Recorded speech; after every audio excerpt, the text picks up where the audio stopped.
Hello beer tubers and welcome to yet another beer review with me, Peter the Master of Puppets, today joined by Henrik, the General of Goose. Yes, and it's the 4th of July, pre-4th of July really, party, and we're sharing some beers while we're prepping food. And this one I'm really stoked about. This is also from Jose, so thanks a ton to Jose for the beer. I've been wanting to try beer from Mcilhenney Brewing ever since I heard they started up. Mcilhenney Brewing is the family that was behind the original Alpine, one of the most hyped hoppy beer producers in California. When I was there in 2012, I got to visit the brewery and I drank Nelson and I drank Bad Boy and Hoppy Birthday and a lot of these old school beers. I got to bring home Shame on You and Barrel Aged Odin's Raven and a lot of things. But they're back. They have their brewery in Alpine still called Mcilhenney Brewing, which is their last name. So they just started canning and I was on it. I wanted to get cans and I was like, yeah, I need this. So we got some to try. And I think it's going to be towards more of an old school West Coast IPA and not so new school, at least with this one, judging by the color, but we'll see. But this is their first anniversary beer, Higher Times Triple IPA. So it says year one, and then we got a big O on there.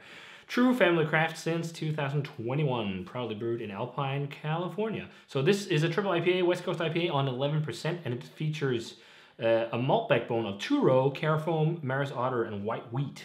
So I'm guessing the color could be from Maris Otter, really, because it's a slightly darker base malt. And then they have a load of hops in here, and lots of old school, but also modern hops. So they got cryo hops in the shape of Centennial. They got Simcoe cryo hops. They got Chinook pellets, Citra pellets. They got New Zealand Cascade pellets.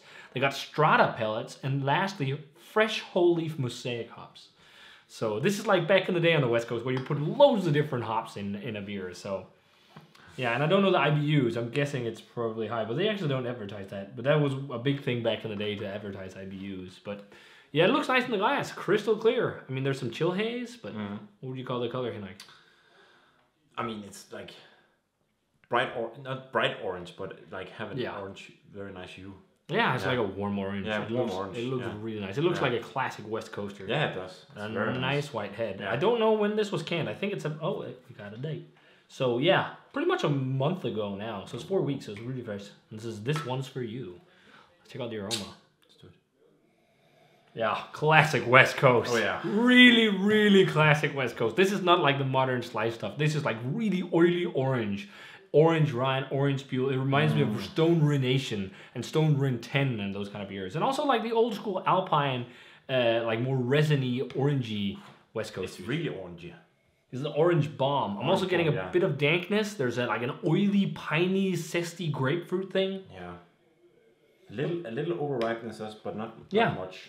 I think both Strata and Mosaic, maybe also the New Zealand Cascades, offers a bit of brightness, like a bit of a tropical bright fruitiness, like pineapple or something.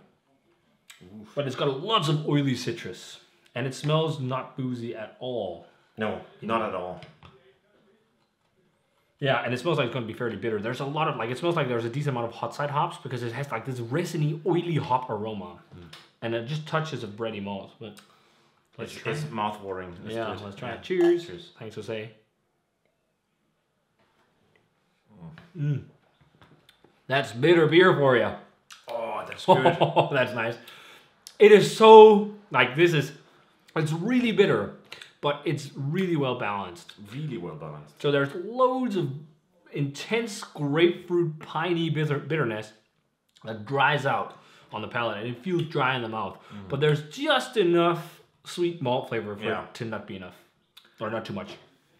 I think actually it's perfectly balanced between the sweetness and the. I mean, it is bitter.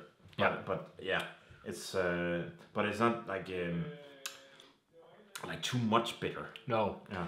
It's very much like old school West Coast. It's kind of like, or maybe not West Coast, old school San Diego style. Like the San Diego style has also always been really fruity, but still had all those resiny flavors. It's not been all just pine and whatnot. It's always had like very big, bright tropical and flavors and whatnot. It almost, to some extent, reminds me a bit of something like Exponential Hoppiness, which was one of their most hyped beers back in the day, because that was also like this really deep, oily, orange, grapefruit kind of flavor with like a little bit of a pineapple and stuff. It's almost got like papaya and mango and like The dried ones that are like slightly sweet, Yeah. the candies, it's almost like a bit like that. Candies, it's just dried fruit. It's just dangerous beer because it's on 11% and it's dry, so you just wanna keep going.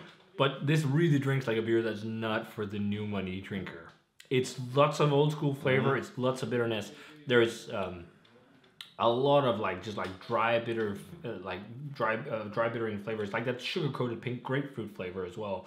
Like it's loads of that. Like, and if you compare it to a lot of modern West Coast producers, this is definitely different. Like those beers, like if you talk about North Park and Slice, for example, or Liquid Gravity and some of these breweries, they're a bit more bright and singy and zesty. And I will say I like that a bit more than the classic style of West Coast and San Diego style West Coast. But this is still like to a T. Like this is how you exactly do it, like in the San Diegan style. And it's just lovely. I really want to visit this brewery next time I come to the States because again, going there in 2012 was such an experience when it was Alpine and now their new brewery, Mcilhenney. It would be so fun to go there. We got a couple other beers to try. We got Months, which is basically, as far as I can gather, a new version of their Nelson, which has also got nectar on, besides Nelson. And then Wizard Wand, which was a single IPA. But yeah, I mean, if you love old school West Coast, specifically old school San Diegan style, you're going to really dig this. Yeah. It's great. I'm thinking like a 94 on this one. I don't want to say world class because I'd prefer less sweetness in general with beers nowadays when they're hoppy, but it's just really nice old school beer. Like this is really old school San Diego West Coast IPA and how it should be done really. And a lot of Europeans who try to do this, they don't have this balance and they don't have this distinct hop flavor because it's quite distinct with again the layers of sweeter tropical fruit and also a little bit of brighter and a little bit of dankness and resiny and maybe it's earthy, but resiny and piney and grapefruity sugar coated citrus fruit kind of flavor. Yeah, it's really good. It is. Really, and really I agree with you as well on the grade. I was thinking 93, 94 before you graded it. So yeah, we're in that area. Yeah, I think so. It's really nice. So yeah, if you guys had a chance to try Mcilhenney Brewing's Higher Times Triple IPA, let us know what you thought of it. The Mcilhenneys are back, man. It's going to be so interesting to follow and see what they're going to put out. So if you guys already had this one, let us know what you thought of it. As always, remember to comment, subscribe, check out the Facebook fan page, Twitter, and Instagram. Give this video a thumbs up if you enjoyed it, and ring the bell for future notifications showing us about videos. And we're going to say cheers. Cheers, man. And see you guys in another beer review.